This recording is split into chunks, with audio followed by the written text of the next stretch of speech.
Hi, this is Mike Billington. I'm with the Executive Intelligence Review and the Schiller Institute and the LaRouche Organization. I'm pleased to have once again an opportunity to do an interview with Chas Freeman. Chas was famously the interpreter for President Richard Nixon's visit to China in 1972, which began the opening up of China-U.S. relations.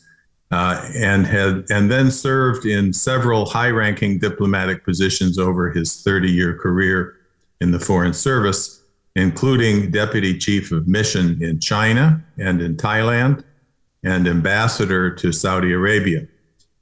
He also served as an Assistant Secretary of Defense in the 1990s. Since retiring from government, he has been involved in arranging joint ventures internationally.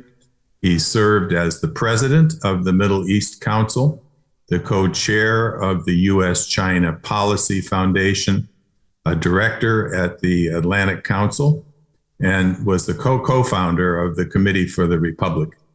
He's a prolific writer and speaker on a wide range of political and international issues, which, as he likes to say, are often in a tone which is not in tune with the official narratives of the day. Do you want to say anything else about your? No, I'm flattered to have that introduction, Mike, and pleasure to be back with you. Yes. Well, the last interview we did in when was it? It was March of 2020, 2019, had a significant impact around the world. It stirred up some very useful responses, shall we say. It was November 2021. That's when it was. So let me start by asking for your view of the decision last week to deploy Leopard 2 tanks and the M1 Abrams tanks by NATO and by the U.S. to Ukraine. What you think the impact of this would be on the military situation on the ground and the likely Russian response. And how does Russia respond in particular to the idea of German tanks preparing to once again enter Russian territory? The military impact will be minimal in the short term because the tanks are not going to be there. It will take months to familiarize Ukrainian soldiers with how to operate these tanks and, more important, how to maintain them. Tanks have a nasty habit of breaking down quite frequently and requiring repairs on the spot. It's not clear to what extent Ukrainians will be able to master these particular tanks as opposed to the ones they're familiar with. Down the road, tanks, of course, are offensive instruments. They are effective at breaking through enemy lines and allowing infantry to advance behind them. They are not generally thought of as defensive. So they tie into the Ukrainian idea of some sort of counteroffensive against Russian holdings in Ukraine. On the other hand, by the time they get there, the situation on the battlefield is likely to be quite different. We're on the eve of what appears to be a major Russian push against the Ukrainians, both in the east and in the south. And the ground has frozen in the south, allowing heavy vehicles and tanks to advance through what would otherwise be pretty impenetrable mud. As far as the appearance of German tanks in Ukraine is concerned, I think you can see that from several perspectives. It obviously will evoke all sorts of nasty memories in Russia of the last time German tanks appeared on Russia's borders.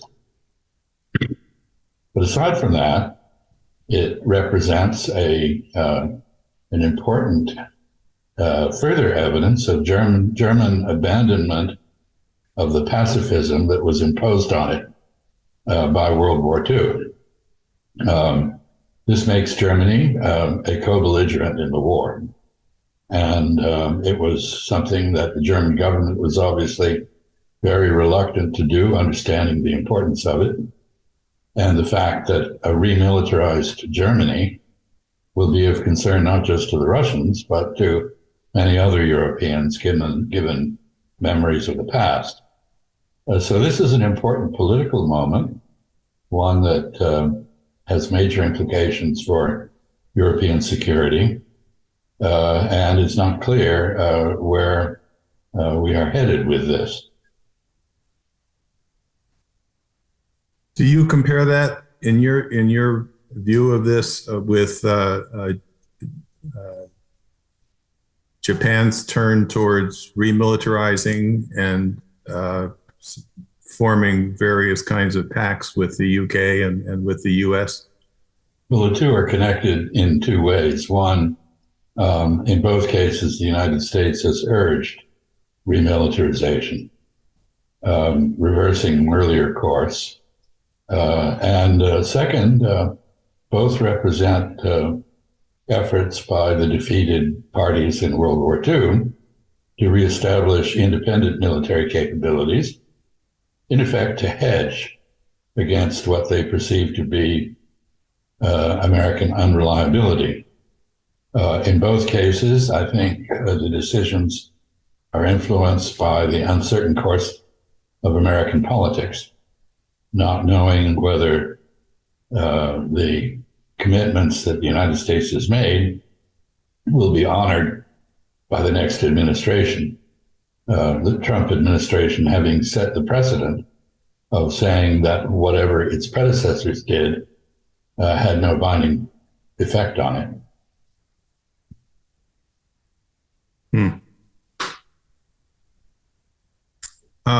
It's become recognized pretty much universally that the U.S. is in fact engaged in a war with Russia, not simply a proxy war in Ukraine, which includes economic and political sanctions and other things, as well as the military side. And virtually no nation outside of the Five Eyes and the G7 and most of Europe want to have anything to do with this. They reject the U.S. war policy. They reject the U.S. sanctions against Russia. India is even buying discounted Russian oil and gas and reselling it to the United States. In fact, the Russia-China relationship has become a new pole to the NATO countries, but not for military confrontation, but for development rather than austerity and sanctions and war. You noted in a recent speech that the division of the world by the Anglo-Americans into democracies versus autocracies should actually be characterized as the former colonial powers who have regrouped as NATO, or global NATO perhaps, versus the former colonies, which are again being treated as colonies, economically and militarily. The U.S. bureaucracy appears to have no interest and shows no knowledge of the cultures of other nations. They only insist that they obey the unipolar world run by the U.S., which actually doesn't really exist anymore, but they act as if it does. So what is to be done to restore to America to our historic role as a beacon on the hill?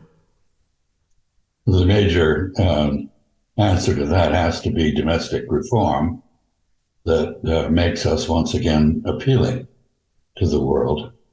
Part of that is demonstrating that we have aspirations to improve because we face major domestic problems, including racism, police violence, poverty, homelessness, a government that is in gridlock, politics which are polarized to the point where no decisions can be made about many issues.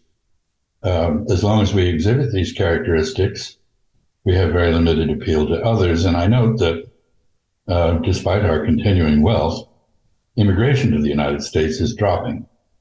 We're also in the case of the Chinese, losing some of our most talented scientists and technologists to what they perceive to be racial profiling and persecution by law enforcement. So the answer has to be domestic. Internationally, I think it's fair to say that the United States is not only engaged in an epic struggle to weaken and isolate Russia, but is engaged in economic warfare with China, and has just conducted in the recent past at least 3 major exercises with Israel, practicing an attack on Iran. The issue of North Korea is instructive in that decades of maximum pressure, sanctions, and isolation have accomplished nothing other than stimulating the North Koreans to build ICBMs with which they can launch a nuclear counterattack on the United States in the event that their fears of regime change operations by us are realized. So we have a problem, many problems at home, which we're not addressing, and we are creating more problems abroad than we are solving. Russia and China are now in an entente directed at frustrating the American effort to retain global primacy. You mentioned, or you quoted me as mentioning the former colonial colonies. They aren't colonies anymore. They have determined to be independent, and they are acting on that basis. So there is no more automatic followership. The world is not divided into 2 neat opposing camps. It is becoming multipolar. There are many powers, regional powers, that are taking charge of their own destiny in their own regions and are not willing to accept dictation from any outside party, the United States, Russia, China, or anyone else. So the world is changing, and as you indicated, it appears that our leadership in Washington is mostly oblivious to this. They resembled the eunuchs within the Forbidden City, who were so interested in playing games with each other that they didn't notice that the populace outside the Forbidden City was restive, dissatisfied, and about to launch a revolution. Interesting comparison. Well, I wouldn't knock eunuchs, you know. They kept the Byzantines in business for 800 years, and they ran China pretty effectively. And I think we have the moral equivalent of eunuchs now running Washington. So the Rand Corporation yesterday issued a paper called Avoiding a Long War, U.S. Policy and the Trajectory of the Russia-Ukraine Conflict, which interestingly argues that, quite sensibly, that the costs and risks, this is a quote, the costs and risks of a long war in Ukraine are significant and outweigh the possible benefits for the United States. But behind this rather sane statement of the situation is their fear that we won't be ready for the war with China. The way they put it was the U.S. ability to focus on its other global priorities, particularly competition with China, will remain constrained as long as the war is absorbing senior policymakers' time and U.S. military resources. So how would you respond to that? Well, I think the Rand Corporation does not necessarily stand behind this report. It was the report of a number of people at Rand. I believe it was commissioned by an outside donation, and I think it represents the views of the authors, not Rand, which remains, of course, a military think tank focused on military things. That's a problem because many of the challenges the United States faces have nothing to do with military power. They have to do with the fact that other countries like China are overtaking us in some areas of technology and outperforming us economically. Rand doesn't really deal with that. As for why they end the report, which says sensible things like the benefits of a war in Ukraine are much outweighed by the costs, both in the short and long term, as they end that by noting that Ukraine is a distraction from China. This, unfortunately, is what you have to do to sell ideas in Washington these days, where everyone, but yours truly, and you, I suppose, thinks that China is worthy of being demonized and is our great enemy. Right. Our dear Secretary of Defense, Lloyd Austin, said recently, quote, "One of the U.S.'s goals in Ukraine is to see a weakened Russia. The U.S. is ready to move heaven and earth to help Ukraine win the war against Russia." And of course, we had the German Green Defense Minister, Annalena Baerbock, who just openly said, we're fighting a war against Russia, and had to take it back, of course. Do you think the madness in the leadership in the U.S. and in Europe has gone so far that if Russia is clearly winning the war in Ukraine, which most intelligible military analysts believe that in fact it is, they've already won essentially, but that this would lead that the decision to use nuclear weapons to move heaven and earth, as Austin said, to defeat Russia? No, this is not an existential question for the United States, although it may be one for Russia. So if there are nuclear weapons to be used, the more likely use is by the Russians in the event of their being defeated, which they don't appear to be likely to experience.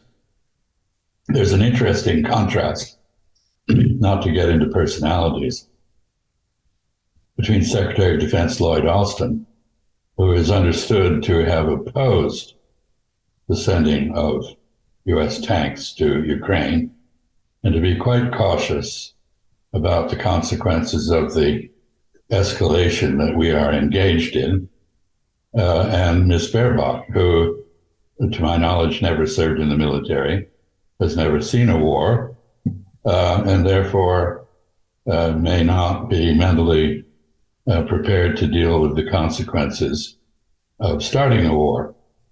This is a problem because the generations in the United States, and for that matter in Germany, who did experience war, are now past. Even the Vietnam War, which was a horror for those who participated in it on both sides, is now fading memory. And many people who deal with important issues of peace and war seem to look at war as some sort of video game in which they are not at risk.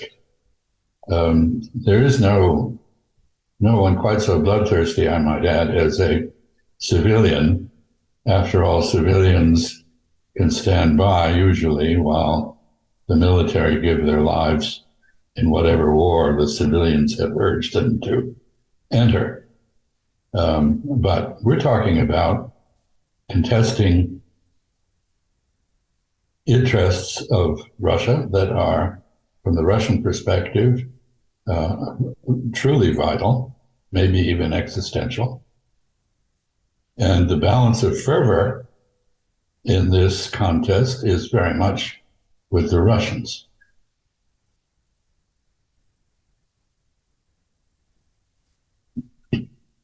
Right.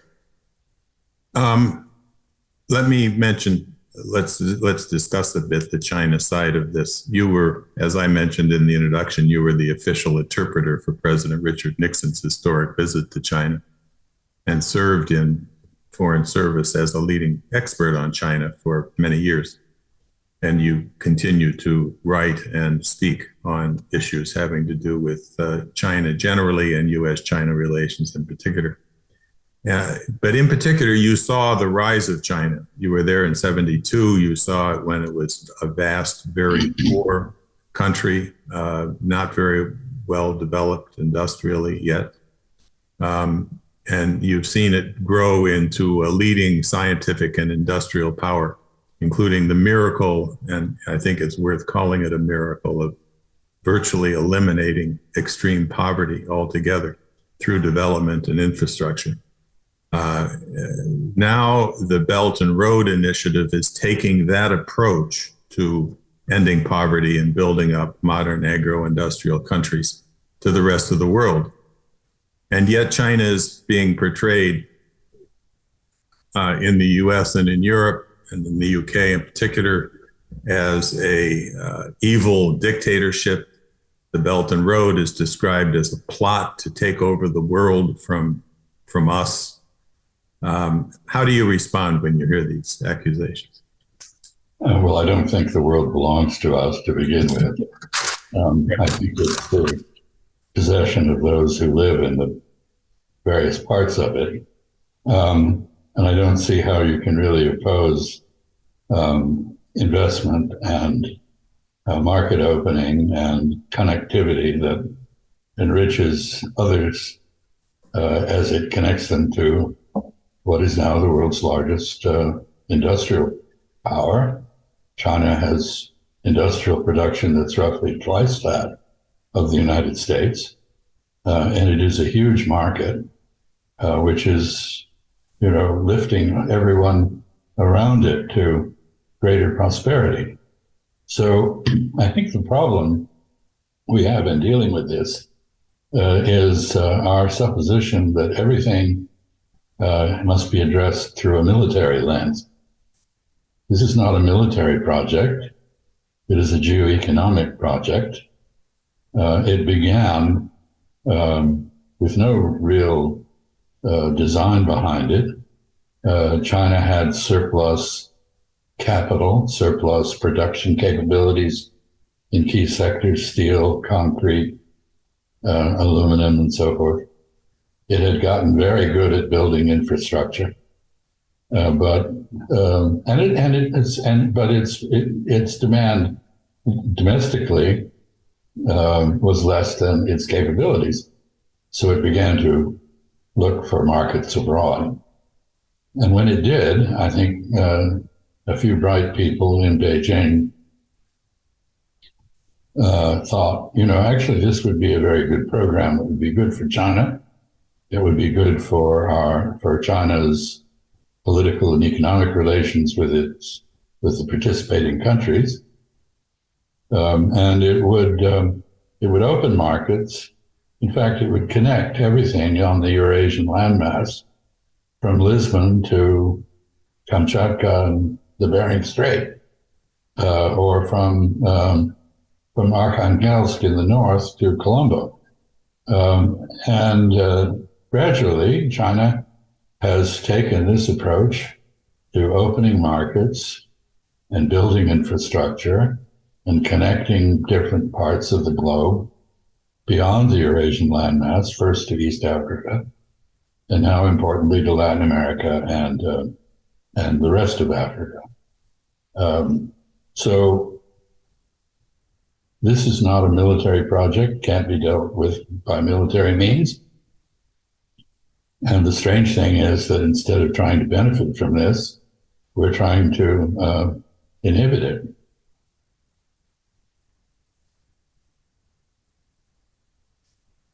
Right. Trying to prevent them from doing what America pledged to do itself under FDR before he died toward the end of the war. I think, Mike, there's an important point here. Our efforts to counter the Belt and Road, misguided as they may be, basically are rhetorical. There are no real resources. We're not offering alternatives to Chinese investment or construction or trade deals. And a very important part of the Belt and Road Initiative is the negotiation of free trade arrangements, agreements about the transit of goods, customs clearance, and so forth. We offer no alternative to this. On the contrary, at the moment, we are pulling back from free trade agreements. We are insisting on government direction of investment and trade in the name of national security. We have trashed the institutions that we were so proud of having created, like the World Trade Organization. And when it rules against us, we condemn the ruling and refuse to comply. So we're behaving in a fairly sociopathic fashion, if you will. And that doesn't, to go back to your original question, that doesn't gain us much support abroad. And the sanctions imposed under the excuse that the dollars are being used by countries around the world for their trade and so forth has simply encouraged many, many countries, including across the global south, to listen very, very carefully to Glaziev and the Russia-China discussion about setting up an alternative currency, which would be independent of the dollar altogether. There is a clear global trend toward greater use of bilateral swap arrangements, the creation of common currencies, the development of trade settlement mechanisms within regional organizations. And all of this, sometimes in the United States, this is all portrayed as some kind of Chinese plot, but actually has far less to do with China than it does to do with backlash to American actions that infringe other countries' sovereignty and impose policies on them with which they don't agree.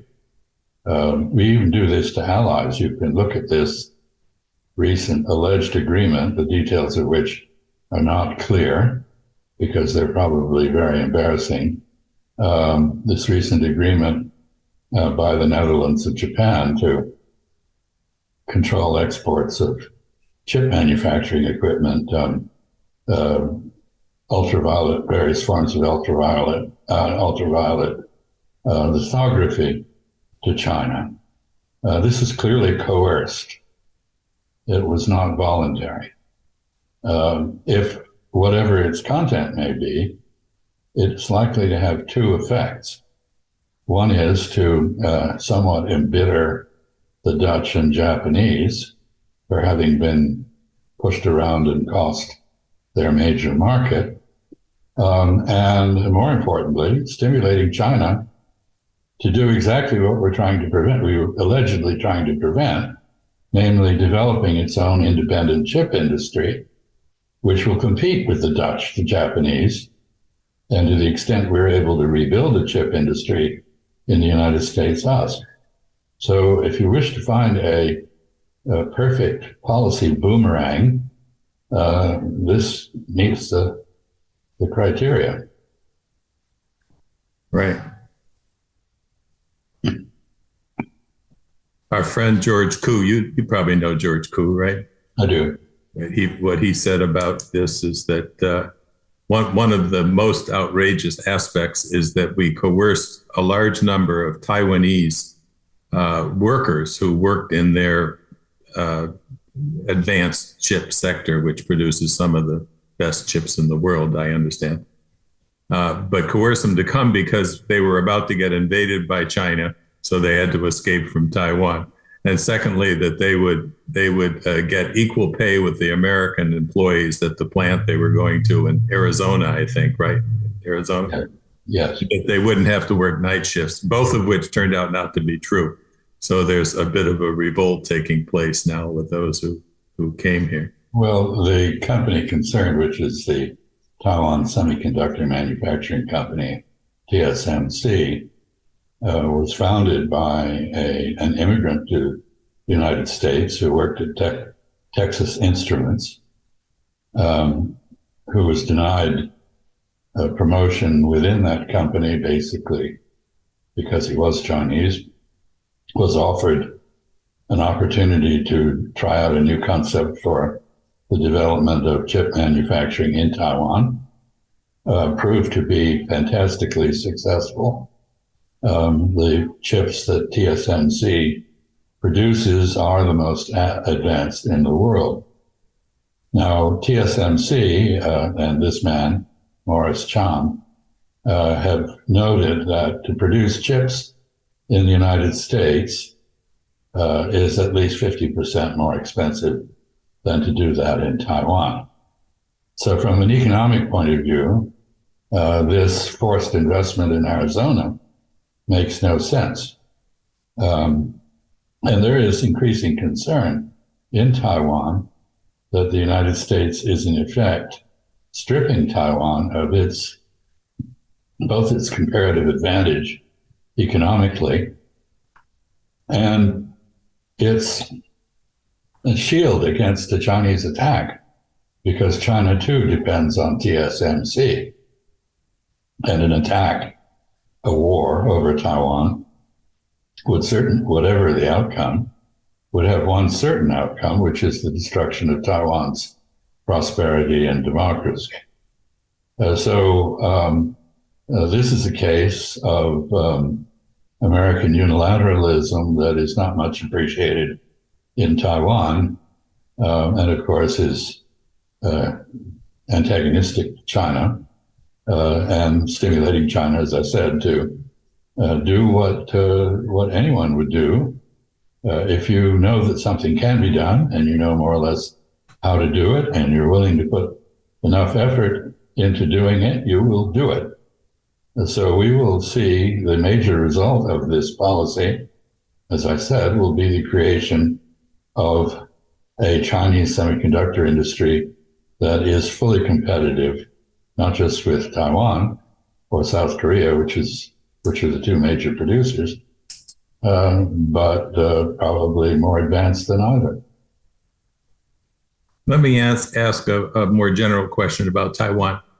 And I could mention here that I noticed in looking in some of your history that it's noted that in your Wikipedia entry, about you, that it was your work, your research was the basis for what they call, quote, the intellectual basis for Taiwan Relations Act.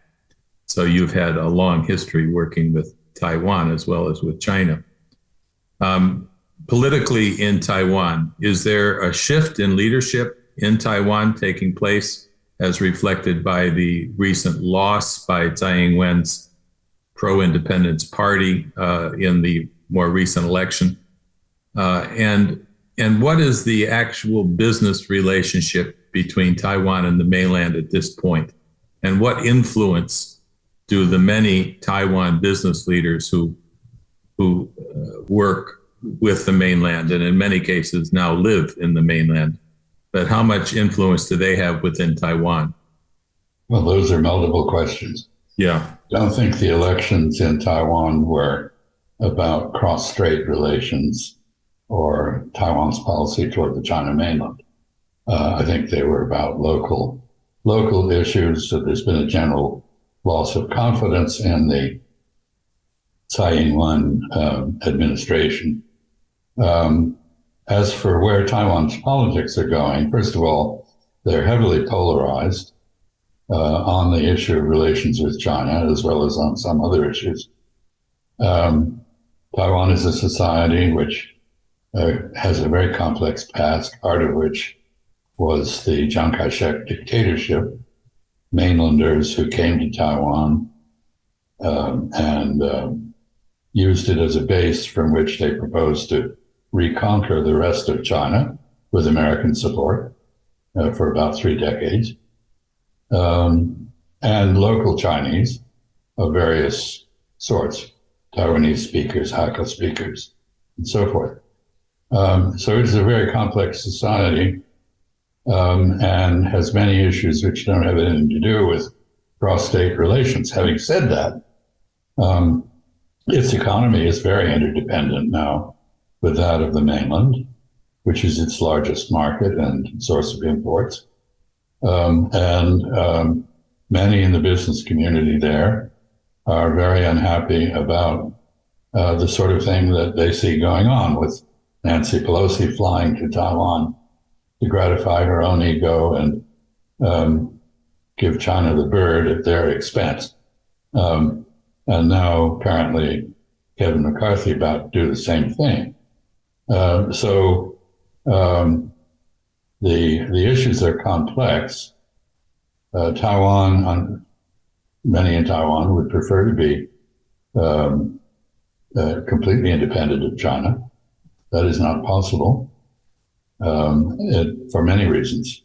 The first basic reason, the same reason that Cuba can't be prosperous or secure without a good relationship with the great country to its north, us. Taiwan cannot be prosperous or secure without an agreed relationship with the rest of China. So that is a fact.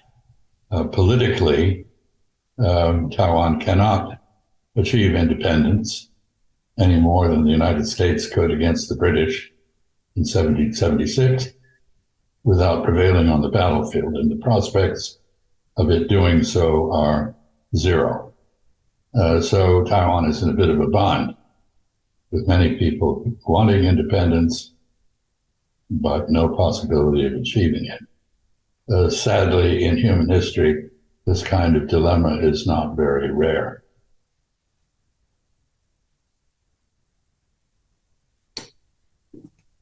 Right.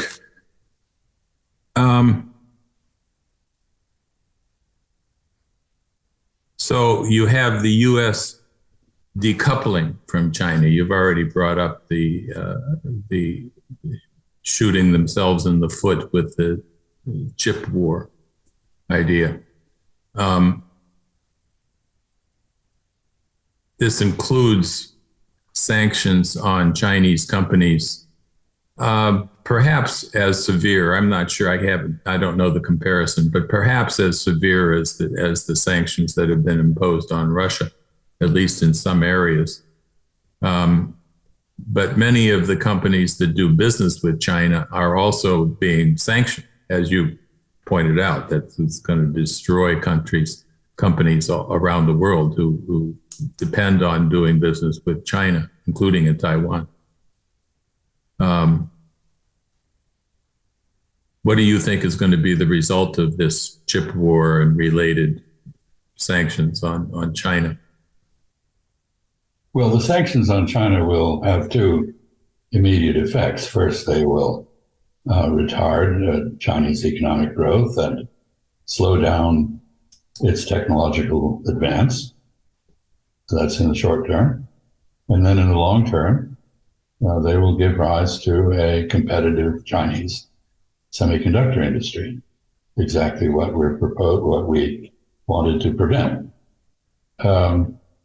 The sanctions on China are far less broad and deep than those on Russia, in part because China is the largest trading partner of about 120 countries in the world, and our economy is interdependent with it. In fact, the sanctions on China did not result in a reduction of our imports from China. Our trade deficit went up, not down.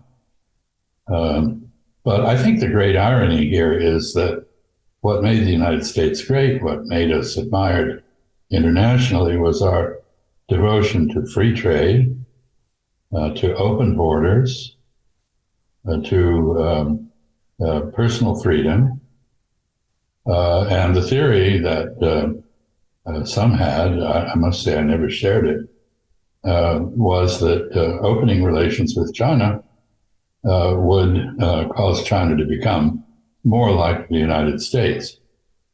The irony is that instead it has caused the United States to become more like China. That is protectionist, against free trade, I'm not speaking of China today, but China in the past, and with a national security apparatus that is increasingly intrusive and disregarding of the citizens' privacy and personal liberty. So we set out, maybe, some thought to liberalize China. We have ended by illiberalizing ourselves.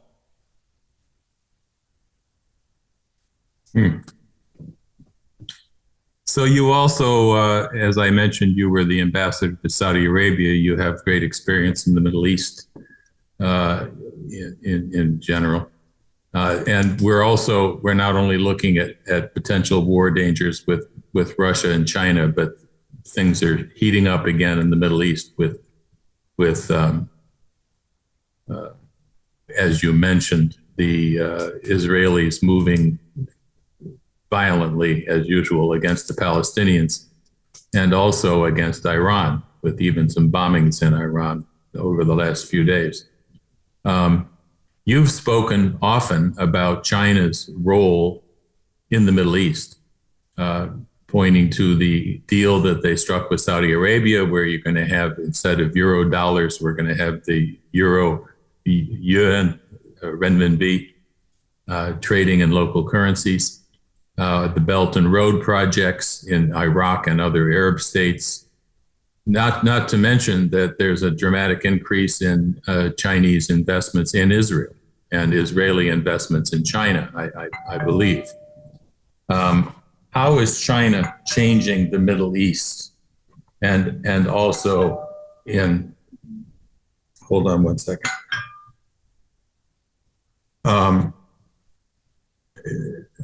So how is China changing the Middle East and also Africa in general? What's your view of China's shifting of the policies and the developments in that sector of the world? China's been very careful to stay out of the regional quarrels that trouble the Middle East. It is clearly rhetorically on the side of the Palestinians, for example, but it maintains cordial relations with the government of Israel. It has a very productive working relationship with Iran, but it also has similar relationships with the Gulf Arab states across the Persian Gulf. So China's policy resembles that of the United States shortly after our establishment as an independent country. It seeks friendship and commerce with all and entangling alliances with none. This is a policy that worked very well for us throughout the 19th century, and it's working out quite well for China. I don't think the Middle East is being much changed by China, or that China indeed has much aspiration to change the Middle East. Its demands on Middle Eastern governments are minimal. It has nothing to say about how they organize their domestic politics or societies. All it asks is that they not challenge China's one China policy as it applies to Taiwan. Beyond that, China is open for business and trying to generate business. The one area where there may be some major difference looming is in the area of military industries. Many countries in the Middle East, not just Israel, which has a very substantial high-tech military industrial sector, are trying to build their own military industries to reduce dependence on foreign imports, having had the experience of seeing foreign suppliers embargo exports or suspend them in ways that were injurious to their security as they conceived it. And the Chinese, I think, are going to be more willing than Western countries have been to share technology in the new in military industries in countries like Saudi Arabia and UAE and so forth. So to that extent, China will make a difference in the region. Otherwise, China's perfectly happy to have people in the region continue to be what they are.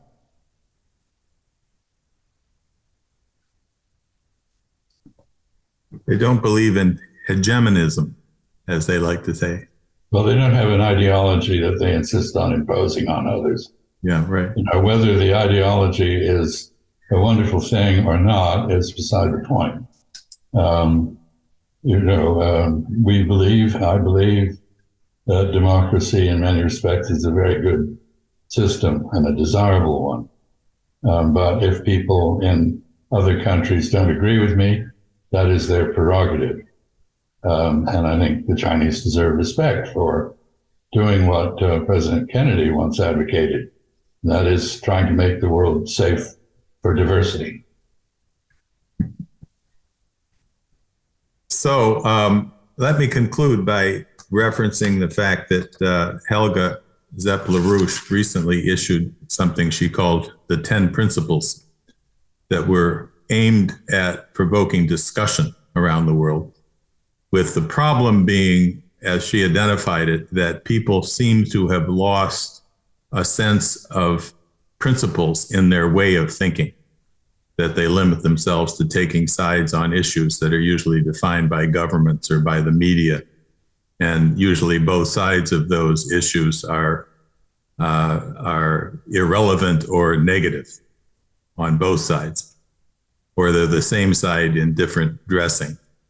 The 10 principles include, and I'll just reference them briefly, a new international security and development architecture among perfectly sovereign nation states based on the 5 principles of peaceful coexistence and the UN Charter, to alleviate poverty, to build modern health systems in all countries, universal education for all, a new just international financial system to provide the financing for modern industries and agriculture for all nations, to end geopolitics and bloc thinking and respect the security needs of all nations, a universal commitment and cooperation in the frontiers of science, such as space exploration and fusion energy development, and most importantly, her 10th point, a universal acknowledgement that the nature of man is fundamentally good. How can we intervene in the global dialogue to nurture this form of thinking in a world that seems to be tipping into madness? I think the first 9 principles are entirely sensible and desirable. I have a problem with the last because I myself do not believe that man is inherently good.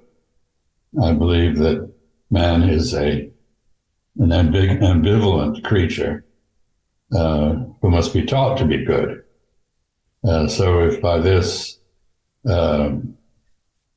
Helga Zepp-LaRouche means that we should educate ourselves and our species to be good, I'm all for it. How we do that, I cannot say. At the moment, we seem to have enormous difficulty looking beyond the ends of our noses, let alone at more distant objectives. So I find myself in great sympathy with her aspirations, but unable to chart a course toward their achievement that is practical in the world we now live in. But I think we should all aspire to these principles. But the fact that I believe that is not going to carry much weight on Capitol Hill. Well, I think your voice carries much more weight than you want to give credit for, at least publicly. As I mentioned, the first interview that we did back in late 2021, sparked a large number of people in substantial positions who you want to take that? No, I absolutely do not. I have a telephone number, which it was somebody's fax. It's part of a vast conspiracy, the nature of which I do not know, which involves people in Tel Aviv and Montreal and Toronto and Brasilia, and here it goes again. So I just block it, and it keeps coming, and I'm sorry about that. That's all right.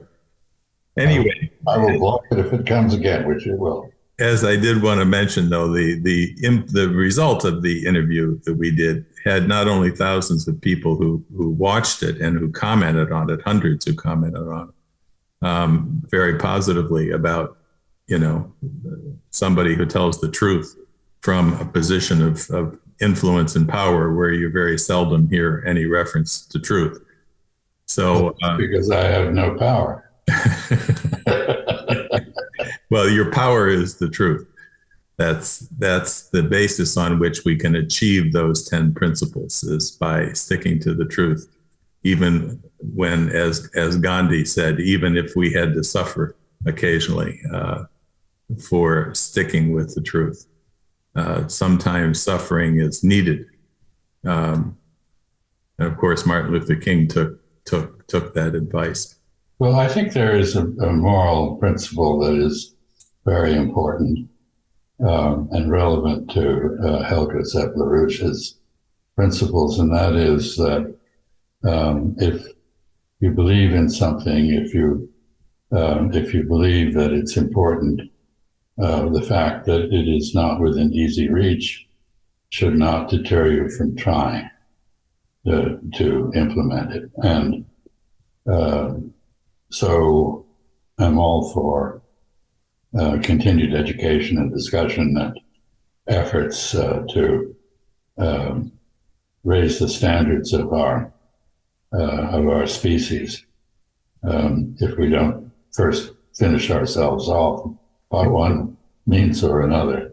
The name of our conference on Saturday, on February 4th, and I encourage people to go to the Schiller Institute website to register for that conference, is called, "Will This Be the Age of Reason or the Era of Human Annihilation?" Which is a real question with multiple factors making it real. Climate change, proliferation of weapons of mass destruction, foolish wars. You should never start a war without knowing how you're going to end it and on what terms. But there has been no vision demonstrated in the wars that we are engaged in. Without vision, there can be no strategy. Strategy is a statement of objectives linked to resources to achieve them. There is no strategy. And as I recall, the great Chinese military strategist Sun Tzu said that strategy without tactics cannot succeed, but tactics without strategy are the noise before defeat. And that's what we're doing now, tactics with no strategy.